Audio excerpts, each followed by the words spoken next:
Love, a video reflection inspired by the work of Barbara Cartland.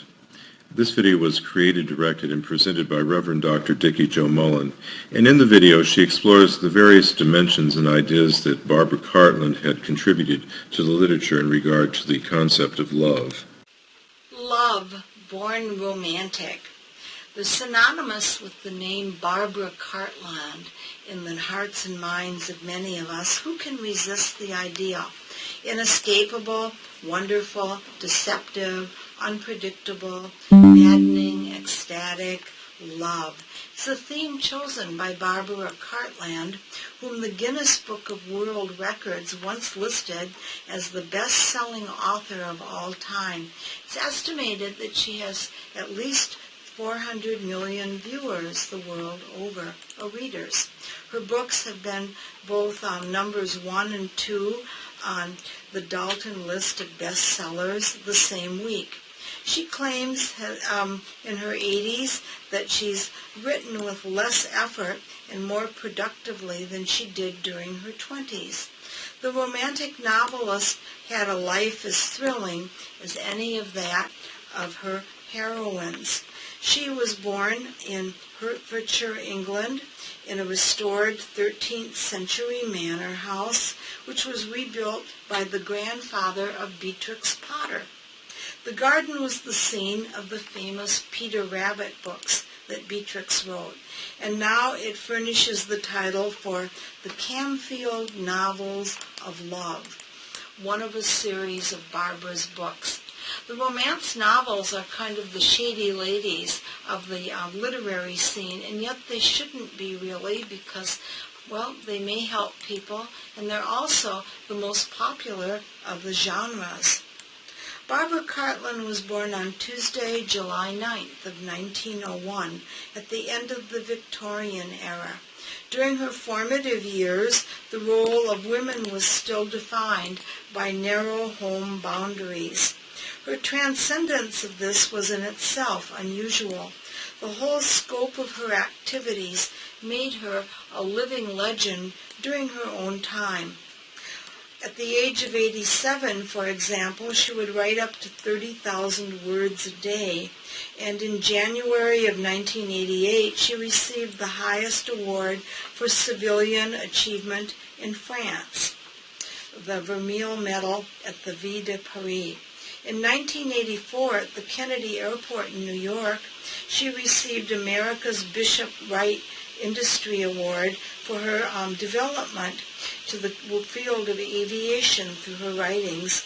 And in 1981 in Colorado, she was honored by the National Home Fashions League with her interior designs decorating for love. These are sold all over the United States. Barbara Cartland was deeply interested in health and was president of the British National Association for Health when vitamins were first being recognized and advocated as healing. Her books have been translated into at least 38 different languages, and the British government honored her with the title of Dame, the female equivalent of knighthood. She worked for established better salaries and working conditions for nurses and midwives, and in 1978 she sang an album of love songs backed by the Royal Philharmonic Orchestra.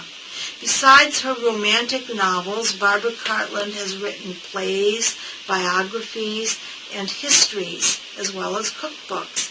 Her sun sign, the basic familiar birth sign everyone knows, born again on July 9th, 1901, was Cancer. This showed deep sensitivity to the needs of others and an emotional quality underlying her compulsion to contribute. In one interview, she was asked why she continued to write for hours each day. She was fabulously wealthy already and certainly didn't need the money, but she said again that she hoped her books would help people. Her attachment to her family, especially her mother, is typically very Cancerian. Barbara lamented her mother's early widowhood, preceded by struggles with her father's alcoholism. When Barbara published her first romantic novel at the age of 23, it became a prototype for all of her future work and created quite a sensation. It was translated into 5 languages and went through 6 editions in just a year. She credited her mother's pride and encouragement with motivating her career, and she continued to write at a time when it was considered strange for young women to show any ambition of that type. In Barbara's birth chart, the Sun conjoins Mercury in Cancer, and it describes her ability to channel emotional images into expressive words. Her passion for historical research was a background for her novels, and it can be traced to the Sun in Cancer. Now, she had her natal moon in the sign of Aries, and this is very spirited, very innovative, and very enthusiastic. Barbara would work for hours in a true Aries fashion to show that she could devise a new method for getting her stories onto paper. She dictated them to a stream of secretaries and through tape recorders, rather than writing them out in longhand. And in her biography, she would describe how she would close her eyes and an entire book would just come to her. She shared that with Charles Dickens, actually, another well-known British writer. And a sudden triggered response from a song, a color, or a landscape would give her a whole novel. This gift can be seen astrologically because her moon, which rules the deep subconscious mysteries of the mind, was in a grand fire trine with her natal Venus in Leo and her Uranus in Sagittarius. She has a T-square in her birth chart in cardinal signs with Cancer, Aries, and Capricorn placements, emptying toward Libra, the sign of love and romance. And the Libra influence shows Miss Cartland's creativity and also a focus on love and marriage and beauty and justice. These are all keywords that astrologers associate with Libra, which is the open end of her T-square.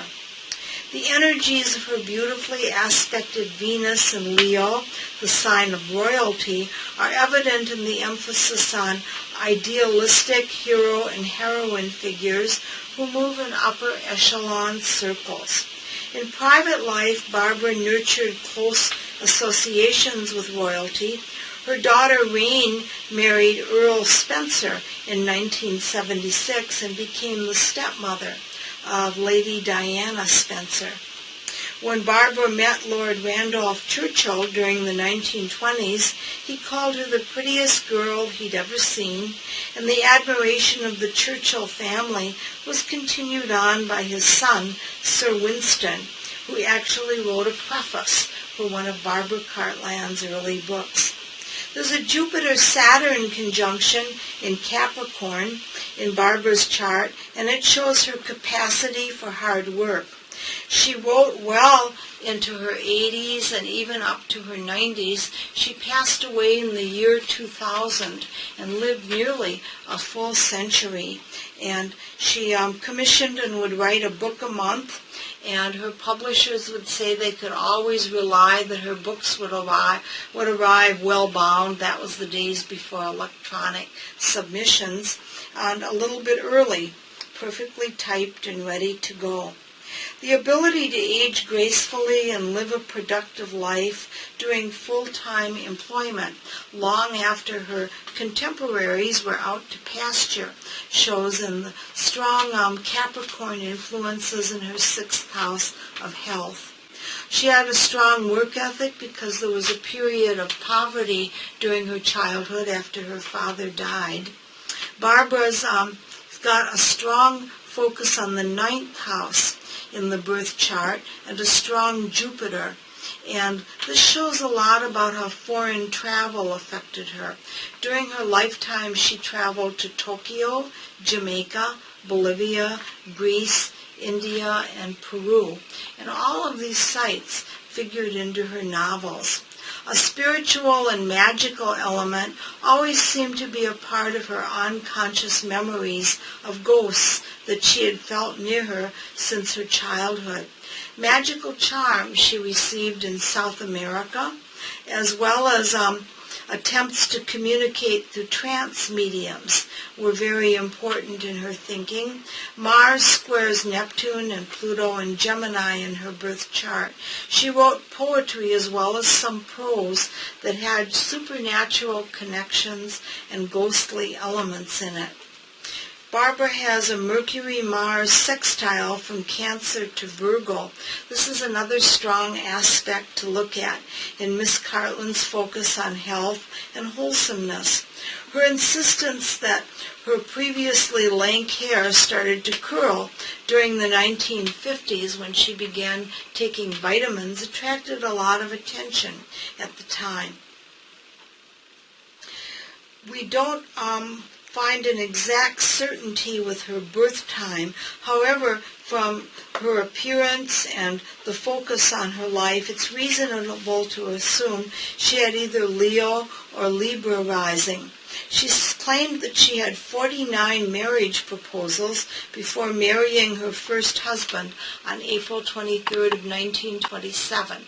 She would have been just coming up on her 26th birthday. It's a lot of marriage proposals before her 26th birthday, but let's give her the benefit of the doubt and believe that. Also, she had a very strong emphasis on beauty, creativity, popularity. That would give her the Leo ascendant and place her Cancer planets in the 12th house. That would show the sorrows that she endured. She lost her father and both brothers, as well as her first husband during World Wars I and II. Her active inner life and imagination would suggest a strong 12th house here. Her favorite color was always pink, and she adored jewelry, traits which could show a Libra ascendant on the other hand, and that would make her T-square in cardinal signs angular. The passage of transiting Neptune, followed by Uranus through Sagittarius, brought a really high cycle in this author's life during the 1970s and 80s, and it activated her grand trine. The Sagittarius tie to animals came into play during this time, and she was known as an animal advocate person and very involved in that type of thinking. She wrote Love at the Helm, a novel inspired by the late Earl Mountbatten of Burma, and donated all the proceeds toward the Mountbatten Trust for Animals during the 1980s. Capricorn transits, as the year 2000 approached, showed that she was still at work and still working during a third Saturn return. Now, most astrologers will know that Saturn returns about every 30 years to its natal place. The second Saturn return usually marks the end in sight, horizon, in retirement years, and it's a rare person who works through the third Saturn return, which she did. Here's a slide showing Barbara Cartland's chart to look at for those of you who enjoy astrology, if you want to study it and think about the different life cycles that I expressed and spoke about and the aspects that could be very helpful. This is astrologer Dickie Jo Mullen wishing you a bright, beautiful, and lovely future. That's what Barbara Cartland's writings were all about, the future, happy endings, and true love, something we all want to keep believing in. Reverend Dr. Dickie Jo Mullen, astrologer, psychic, and parapsychologist. Dr. Mullen provides the following services: astrology, psychic, rune, and tarot card readings, face-to-face and Zoom readings and seances, and webinars and face-to-face presentations. Thank you for watching. Reverend Dr. Dickie Jo Mullen can be contacted at her skymaiden@juno.com email address. She also has a Facebook page, which she invites you to view, and her WordPress site, where she has additional resources.